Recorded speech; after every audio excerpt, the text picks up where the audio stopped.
Well, hello, and welcome to your daily dose of body mind medicine and a little love for all of you that are perhaps feeling hurt or grieving or feeling lost right now, or perhaps you're angry and you feel like you have a point to prove. Remember, nothing to hide, nothing to prove, just be you. And if you don't know who you are, I can help you with that. But if you're kind of seeking the magic pill or the key to all of life's problems, if you kind of feel that you're too broken to fix, remember there's nothing to fix. You're not broken. You are just growing and evolving. And these are challenging times that are really, really growing us and asking us to stay in our truth and speak to the desires and the wants and the want nots that we want, and to really offer up a small apprenticeship of unconditional empathy. I really, really believe that empathy is the missing key. It's part of what creates our separation sickness, and it's essential right now that we activate that as part of our new abundance codes. That we cannot keep working toward enlightenment, to work toward more compassion and love, and to return to trust if we keep playing the old stories over and over again. So if we can understand that, well, what it means at a deep biological level, that we're wired to thrive and that our bodies are going to make us right. So that old thing of what you think you become does have some water to it, actually. And knowing what the water element is a good place to start, because we can start looking at what is underneath what we are afraid of. And one of my old favorite books is this book by Franz de Volt called The Age of Empathy: Nature's Lessons for a Kinder Society. And I love everything that he writes about this, because it's so aligned with the work that I do in helping animals and people to heal from unresolved trauma. And whether that's from this lifetime, whether it's from adverse childhood experiences, or whether it is passed down to you in intergenerational trauma or familial or ancestral trauma, the good news is that you can change it. But a big part of this is to practice, to stay in the present moment, and trust that this too shall pass, that everything that you may be being challenged with right now is there to help you grow. And you cannot do that from a closed heart when you have barriers up. We have to really start to look at what is unconditional empathy and why hurt people, so that we can soften our hearts and actually look back to nature and the animals, who always show up and stand in their truth. They never lie. They're never deceitful. They don't hold grudges. They show up in whatever energy they are in. If they're afraid, you know that they're afraid. If they're angry, you know that they're angry. And just like your own body, they're little nudges. They're very quiet. The voice of intuition, the voice of reason, the voice of wisdom is very soft. So you have to learn how to still your mind, to be in a place of no thinking, so that you can hear that wise voice of your intuitive body's innate intelligence, and really start to look at what unconditional empathy is. It's got a lot of charge in it, kind of like unconditional love, because we all love with conditions. It's part of our programming and what we're all here at this time on the planet to change. And it asks of us to understand from a gut level, a knowing, right? Because it's on the epigenome. That's where the markers are, on top of our DNA, RNA, LNA.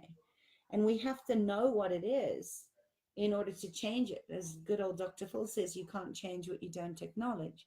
So identifying and naming what is under the fear, and especially when you are under attack, whether that is a psychic attack or detrimental energy or somebody's jealousy or rage or anger. The projections lead to assumptions, and the assumptions just lead to broken telephone.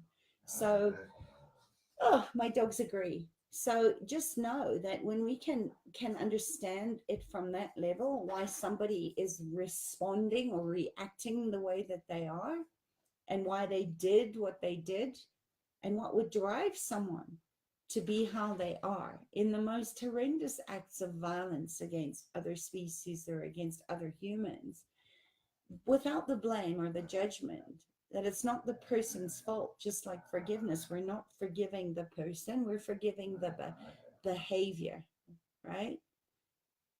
That's all we can do, is choose to soften our hearts and change that. And I think empathy asks us to be okay, to see it, to know that we all hold the capacity, just like the predator and the prey aspect of that I am presence, to move toward love or move toward fear and hate and separation, which is part of the separation sickness. And I think that that this sort of inability to empathize is a major characteristic of what they call psychopathy, right?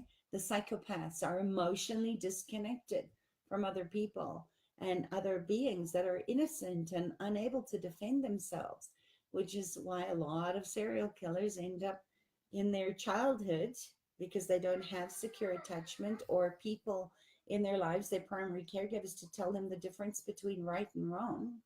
um, they objectify things.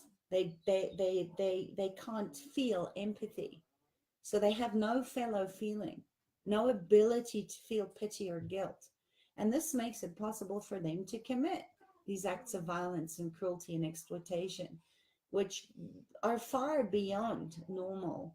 um, and I think that's part of the problem too, is that we've sort of numbed down what it is to be a good human being, to be um, connected on all levels of mind, body, and heart and spirit.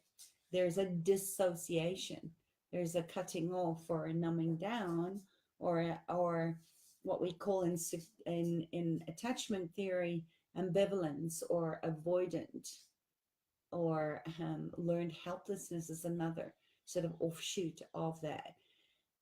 But that's where highly sensitive people often go and prefer the company of animals to people, because they can just be themselves. And here's the thing: if we can't have unconditional empathy for all beings, for the planet, for the oceans, for the sentience, then we can't have empathy for ourselves. We can't go into self-loving action, right? Energy and motion. And in the purest sense, compassion and love is what we are wired for in our connection to all of life, that we're not separate. So I know it's a big topic, but if we can't care enough about ourselves, we can't care for other beings and for the planet and for the bigger global acts of kindness and generosity and compassion, because there is a separation. And I think that's the perfect description of our culture's attitude to the natural world, and where many of the world's indigenous people feel a connection to nature, which we supposedly modern or civilized westernized people seem to have lost. And indigenous people sense a sacredness in nature. They feel that they share their beingness with it, right? The human kindness.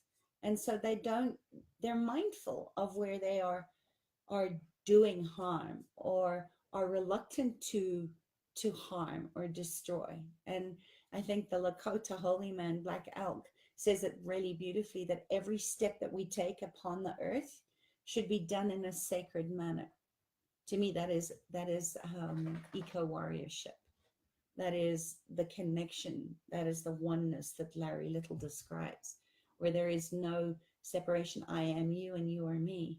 And in this morphic field of interconnectedness and where the animals live. And he says that every step that we take upon the earth should be done, as I said, in a sacred manner. Every step should be taken as a prayer, right? As a gift, and it needs to be honored and given reverence and ceremony to. And I think that's also really exemplified by the Sioux people, in opposition to what we saw happening earlier this year with the Dakota Access Pipeline. And this whole thing on the duality of it is that the eco-psychopathic attitude of mainstream Western culture sees nature as nothing more than a supply of resources, that natural things are objects that are, that are used and abused and discarded, and that they only have value in as much as they can supply us with raw materials. There's no giving back. There's always this what's in it for me. And I think even in spiritual or supposed conscious life transformation circles, there is still this great divide, this great separation, and a lack of empathy. I love what he says, and I'm going to quote from the book that I was talking about, The Age of Empathy, where he, Franz de Waal, says that what we think about ourselves and our possibilities determines what we aspire to become. The pernicious effects of the self-interest theory have been more disturbing. By encouraging us to expect the worst in others, it brings out the worst in us. Dreading the role of the chump, we are often loath to heed our nobler instincts. And I think that's important to really let that sink in, because that's the what's in it for me. It's not the we too movement. It's stuck in the victimology and this thing that we do not live in an abundant, self-perpetuating, ever harmonizing, balancing ecosystem where we have fragmented off and separated. We're the fragment. We've become the virus on this planet. We're the ones that are killing everything beautiful and innocent and pure with our fear and lack and judgment, and the ways that we lie to ourselves, all the ways that we are self-harming ourselves through labels and negative thoughts that we place on ourselves. And where horses, especially, all the animals have really taught me this, but that we need to be present and acknowledge and be grateful for every opportunity that is available to us to be in our own vulnerability, to see our armor, to soften the heart, to break down the heart walls and come back into right relationship through love and compassion and empathy. And if we don't, we're already seeing the consequences of that disorder. It massively outweighs those of any other psychological condition on the planet right now. And on the immediate sort of level, what we are phrasing as ecopsychopathy, right? The psychopath that has no feeling or reverence or connection to the natural order of things, is have this sickness, this separation sickness called nature deficit disorder.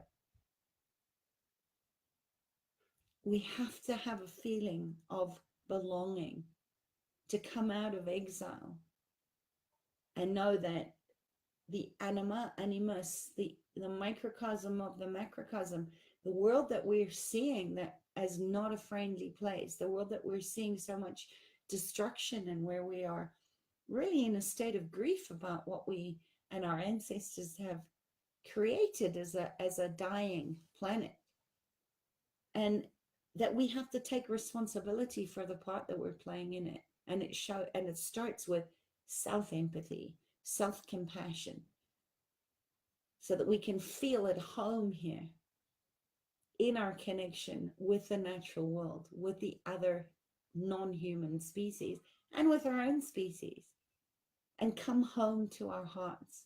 That's what we're longing for. That's what the be in longing is the I am presence, where we want to be connected to our heart, to our soul, to our empathy, to our compassion, and use our small but mighty lives to make a positive impact in the world. So, on a more macrocosmic level, does it make sense that ecopsychopathy threatens the survival, not just of our race, but of all of life on this planet? And the end point of our sort of exploitative and manipulative attitudes towards the natural world, well, we're seeing the complete disruption and the destruction of all these fragile ecosystems within ecosystems where everything is, nature's doing her best to balance the wrongs and right them of our unconscious ways. But it's creating the mass extinction. We are part of that problem. Mass extinction of other species at a rate of 100 per day, according to some estimates. And if it isn't checked now, we don't have time to wait. There is no later.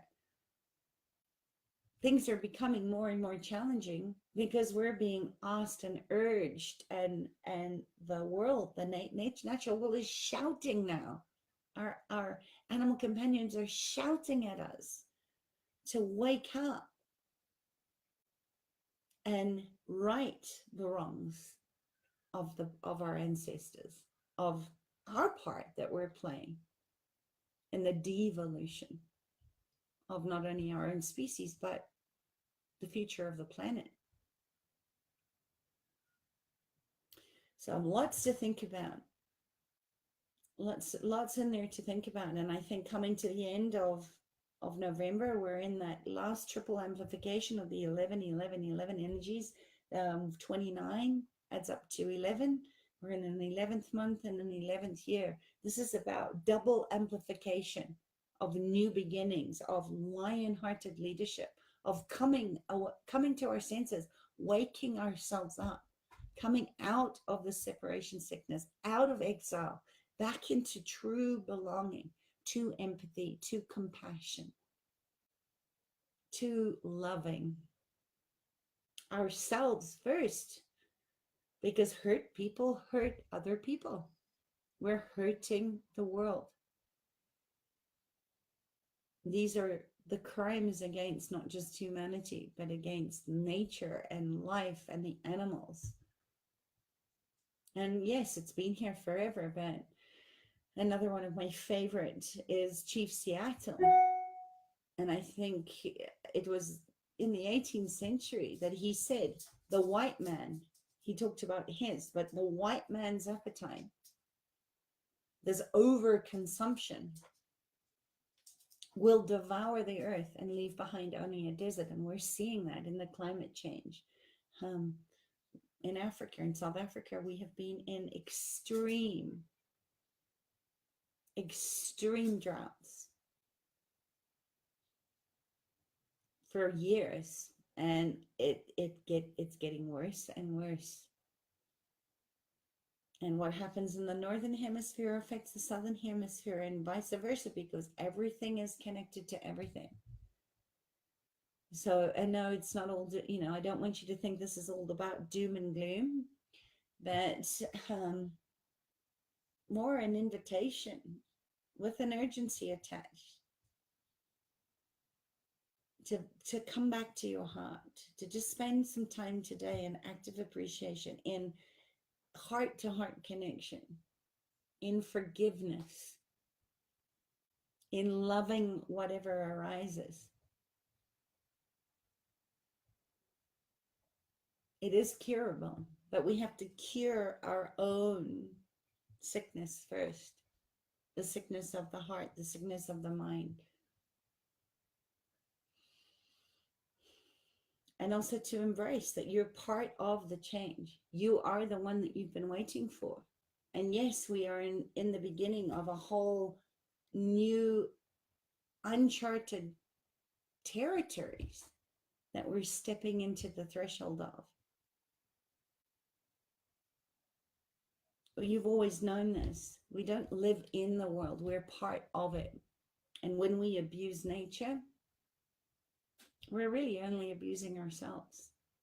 And the sooner we get that we're connected to nature, whether you're aware of it or not, the sooner you realize that our very survival as individuals in the I am, in the We Too movement, that I am so grateful that you're a part of, because we can go so much further together than we can apart. We cannot do this alone. We need eyes on us.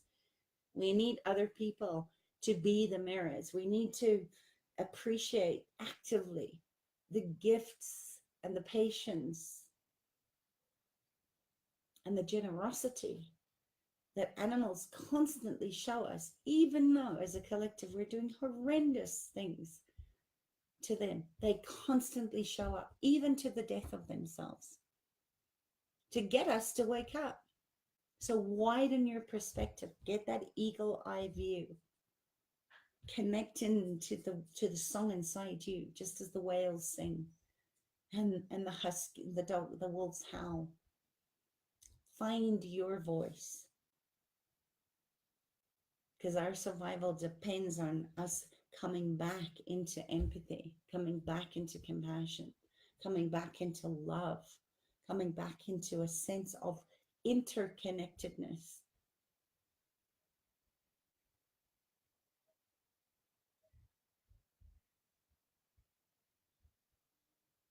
Unconditional. We have to change this. So celebrate the 1 degree shift. Celebrate what's right about this rather than what you think is wrong about everything. Focus on what is working and ask for more of that energy. Because as much as you're giving to life, life is giving to you. And I love to ask every morning when I get up, I ask, what greater contribution can I be today than I was that yesterday? How can I contribute in a good way? And I also ask, how can I receive from life? Because we have to be willing to give and receive. We can't just keep giving and giving, because we end up burnt out and in despair and in adrenal fatigue and in some kind of healing crisis if we don't look after and manage our energy. So yes, there's a lot of bad things happening every single day. A lot of bad stuff might have happened to you. You might have even been guilty of some bad stuff yourself. But through working, dancing with the shadows, doing somatic trauma release, following your body's natural impulse, quietening down all the distraction that's happening outside of you, so that you can listen to that wise voice of your ancestral helping spirits, of your power animals, of the people and the animals in physical form that are there, part of your team players that are there to grow and evolve you. You can hear them then, but you have to learn to bring your mind down and listen to your heart.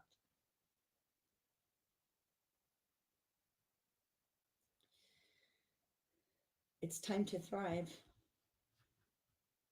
And if we can get a grasp on this, we'll heal the human divide by healing our own hearts, inch by inch. Celebrate the 1 degree shift. Celebrate the places where you have made a difference to your life or to the life of others. Give generously.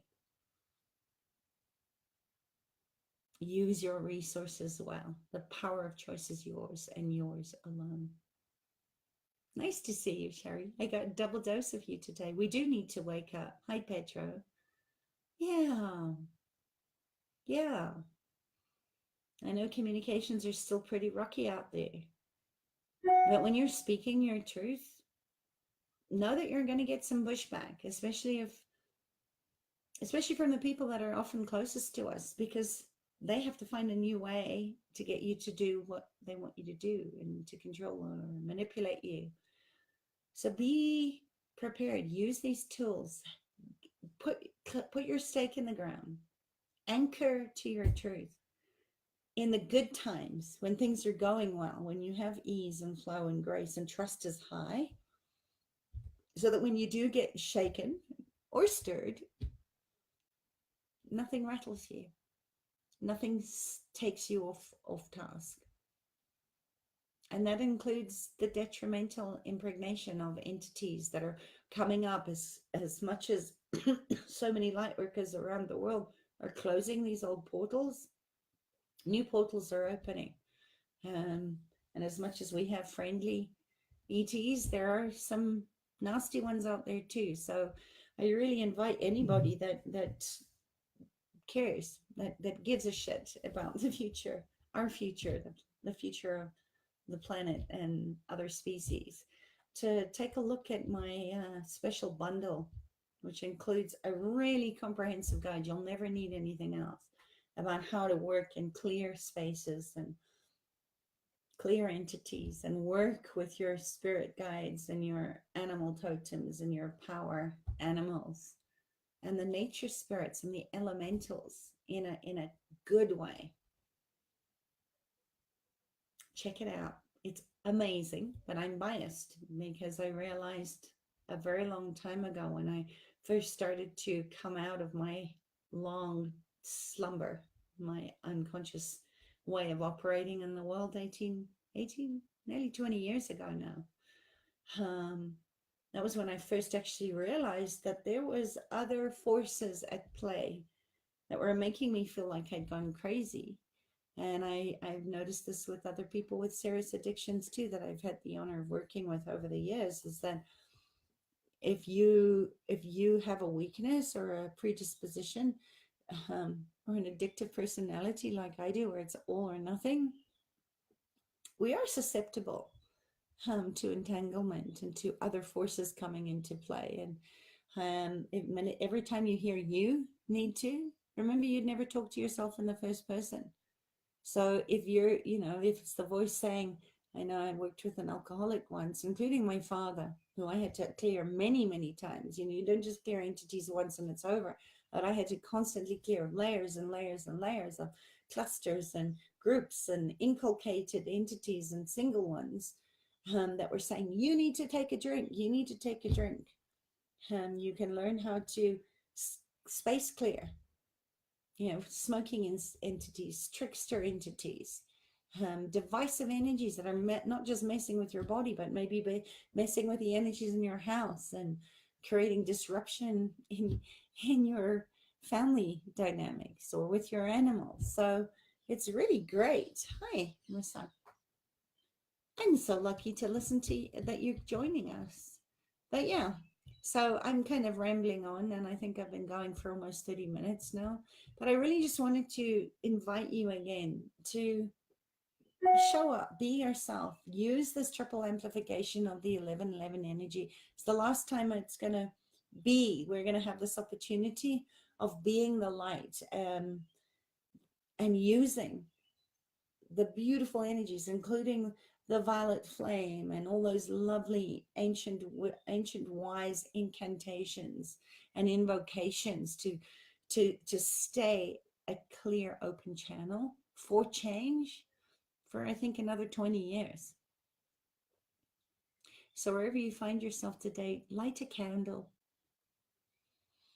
Take time to appreciate, take time to have reverence, to have some ceremony for those who've lived well and died well that came before you, and to clear those that are not welcome in your space or in your body or on the land that you're being a steward to.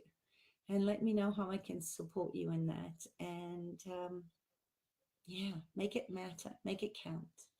We're literally walking through over the threshold of a new earth, and we are dynamically interacting and creating a new way of being, of new abundance codes.